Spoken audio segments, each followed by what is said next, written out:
supercut of teacher reactions to the Teacher Appreciation Day event we did at Kingsborough last week. Christmas collected a lot of great footage of just the teachers having a good time. And that's what's on my agenda for today to work on after our peace meeting. But first, I wanted to give you an update on the beavers because you said your husband was impressed, and I am so eager to talk about these beavers that is the bar you have to clear to get a new beaver video made for you. So I hope you knew what you were getting into when you subscribed to this channel because I need to give you an update on my beavers. So today we're following Vinji around. He is a hauler. He lives in the city of Safehaven, which last week I had just started setting up. And ooh, wow, that is real laggy. Hold on. Okay, it's speeding up. It's speeding up. Okay, so Safehaven has grown a bit since the last time you saw it. We've built this big dam, and all of the dirt for the dam I've been quarrying out of the mountains where the spring comes out of. And so we have a pump system that pumps the water out of these big basins and back into the central basin where they flow back out and irrigate the fields in Safehaven. So even with just the left basin, I guess that's west, even with just the west basin, we are able to keep our crops growing and our water supplies full through even the longest droughts and bad tides. And oh boy, I hope Vinji takes something over to the bad tide battery because I have got an amazing like not geothermal, but like hydroelectric. I have a hydromechanical battery that I have built to deal with the effluvium from our bad tide seasons. So I hope Vinji wanders over that way because we're just following Vinji about his day right now as he takes parcels around this post-apocalyptic paradise.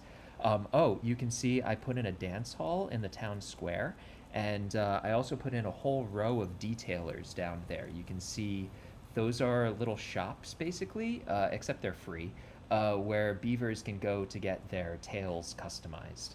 And so you can see all the beavers zipping around have customized tails. And I like to imagine that, like, because in my mind, this is just an interface to a whole world that I'm interacting with. So I think of the detailers as little, like, shops. Like, here's where you go to set up to get the clothes and the accessories that you need to be a beaver with a particular vibe. Um, and I'm really glad that we have them for our culture now. I've also been doing a lot of work to get the public infrastructure laid in, so or the public transportation infrastructure. You can see these zip lines all over the place. I've been having fun growing these and routing traffic all around because, of course, all of the zip lines like they take up physical space. You have to avoid collisions with buildings or other beavers in midair. So you have to route these wires around all of your buildings and make sure that you're leaving space above all of them for the beavers to walk through. Um, anyway, it's been going really well, and my combined civilization, these two cities are in a place where they can run indefinitely. They don't need supervision at all anymore, which is kind of crazy. Um, it feels like I have a virtual terrarium, you know, my little beaver paradise. Ooh, oh good, we're getting a good shot of the dam. Oh, what a convenient place for the camera to freeze. Look at that. You know, never do anything if you can overdo it. I overdid this dam. The whole thing, I just decorated it with as many statues and monuments as I could fit without it looking too gaudy, you know. And I figured, hold on, we're gonna do a little diversion. So these monuments face in, and oh boy, I need to put some lidos here actually. Okay, I need to get in that. Maybe tomorrow we'll work on adding some lidos. But these monuments all face in because Safehaven is an inward-facing city. It's a reward for having got our feet under us in post-apocalyptic Earth. Now we have this paradise city that we get to enjoy. But the lighthouse over here is an outward-facing city. So here we built our monuments facing out. Though, of course, oops, uh-oh, I missed the window on taking this down. My bad. I'm expanding our water capacity because these fields go dry by about 15 days into the drought.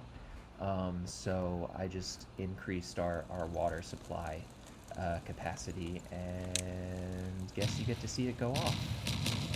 Ooh. Ah. Thank you. It's very exciting. You'll love to expand the water supply, you know? It's important business expanding the water supply. Anyway, we'll just clean this up after ourselves. Okay.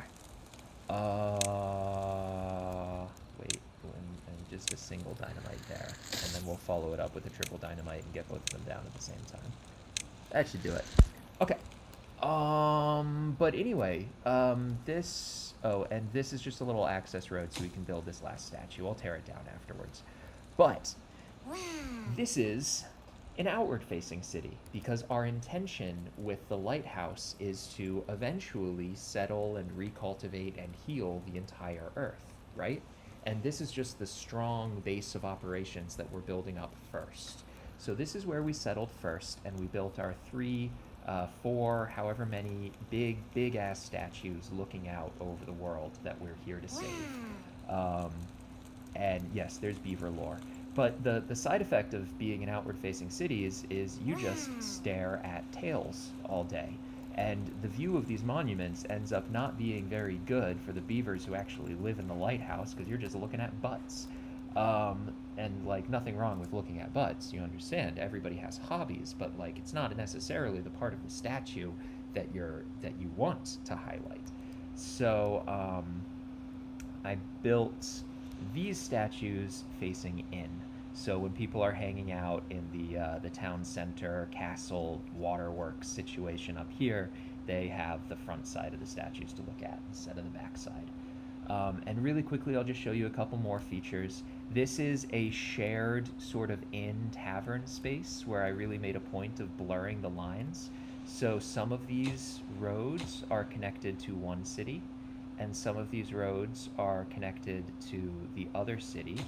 But the whole point of this is that it's a shared space where citizens from both cities hang out and socialize together. And there's a mine here where workers from Safehaven extract metal, and then it gets shipped over here to the smelters in the lighthouse to smelt. And then the metal gets shipped back to be built to be used wherever it's necessary in both cities. So this is kind of a physical and symbolic location where the union of the two cities is really cemented, and the culture can't possibly drift apart because they're literally just hanging out and eating and drinking in the same space every night. So I'm really proud of building this for my civilization. And then when we needed more housing for the lighthouse, it just made sense to put that housing in here. But Safehaven is still growing, so we've got a bunch of unemployed beavers still. I started putting in a new row of houses along here with an easy zipline station. Um, what else? What else? Oh yeah, and the bad tide battery. So during a bad tide, when poison water flows through here, it all gets vented out this little channel here, which you can see I've lined with gravity batteries, which are capable. Okay, here's another layer that we need to take down.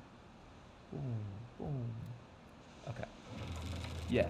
So these bad tide batteries here are capable of holding an absolutely gigantic amount of energy. But trying to fill the battery with just the energy we're getting from the wind would be really difficult. So what I've done is I've built these two water wheels down here, protected from the elements, and hooked into our energy infrastructure. And every time there's a bad tide, the bad water comes out this narrow culvert here. We have some automated sluices set up that route it down this way. And it all just comes blasting out here at high velocity. And that will go on for days and days. I think of a day as a year. So years and years of just bad water flowing through here. And these water wheels just siphon up all of that energy and deposit it up here to be stored and used by our dirt excavator, which we're currently in the process of. Oh, guess we just finished moving the dirt excavator. So we'll be able to start excavating some more out from this mountain soon. Anyway, that is the news from Lake Beavertown. I don't know. I was trying to do a Lake Wobegon reference there. I don't know if it landed. Uh, Vinji got a year older while we were having this conversation. Um, Hope you enjoyed that. Bye.